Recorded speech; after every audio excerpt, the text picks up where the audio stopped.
Science with Shields. Today on this episode, we're going to grow gummy bears, and always safety first. Really don't need the goggles for this experiment, but we're going to put them on anyways. And kids, if you're trying this at home, best to have some adult supervision for one of the parts of this experiment. We've already started one here, so we don't have to worry. We're going to show you what it's going to look like.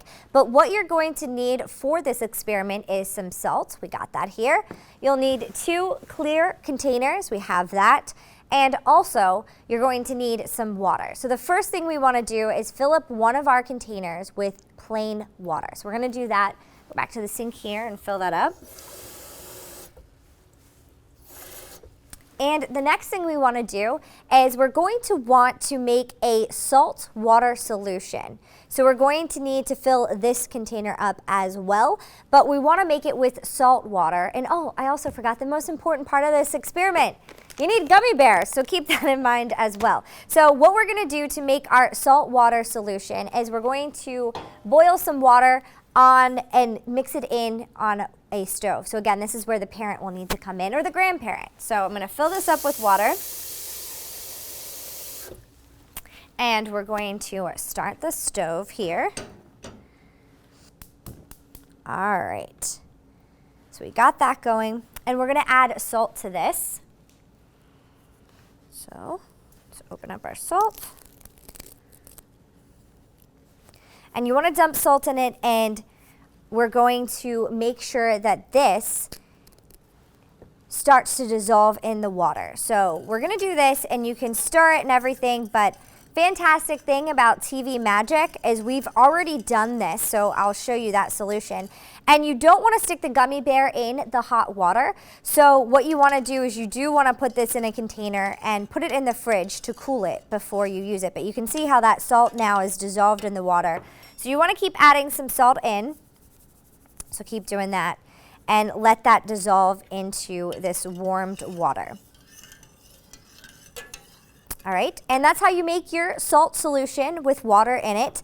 And I'm going to turn this off now because, like I said, we are good to go, because with TV Magic, we already did this and we have a container of our salt water solution.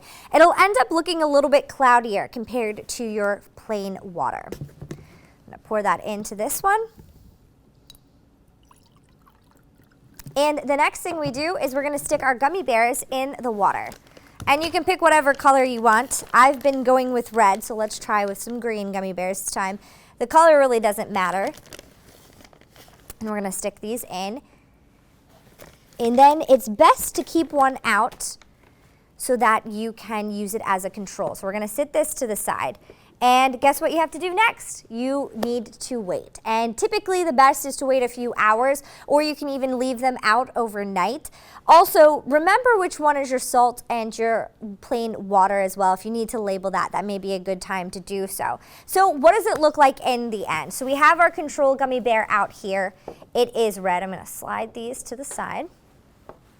And it is our little red gummy bear. And I'm going to scoop this one out of the container, and you can see here that it has grown compared to the first one. It is much bigger than our first one. And then let's try and get this one out. And this one should also be bigger, but it's going to be smaller than the one that was in the plain water. So you can see that this is the cloudier water. This was our salt solution, and this one was the plain water. It's a little bit clearer. And if we take a look at our gummy bears here, again, the smallest one is the control, and then we have a bigger one, and slightly smaller than that is the salt water. So why does plain water end up becoming bigger than the gummy bear that had salt water in it? Well, it all has to do with solution. So let's take a look at our graphic here, and we'll explain what happened in the science behind it. So let's explain some terms here. Is first, we want to explain what a solvent is. That's a liquid that can be dissolved in other substances.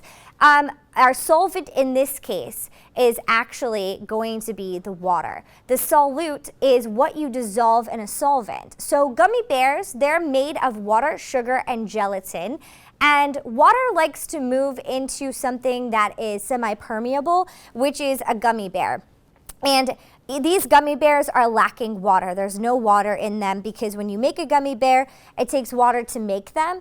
But then whenever you cool it, the water comes out of the gummy bear, and that's why they're so small. Now, when you stick it in the water and let it soak, the water, through osmosis, moves from the water and it moves into the gummy bear, which is why it ends up being bigger. So why is our salt gummy bear smaller? Well, that's because already there's a substance in that water. Remember, we put the salt in and made that solution. So what's happening is the sugar in the gummy bear and the salt, they're almost in equilibrium. There's just a little bit of a difference, which is why the salt bear ends up being smaller than the one that just had plain water in it. So that is kind of the science behind it. And now you have big gummy bears to enjoy. I don't know if I'd eat the ones with the salt in it, but if you want to try out the ones with the plain water, I think it would be good. If you want to check out more of our experiments, you can head over to WTAJ Plus and check out more Science with Shields.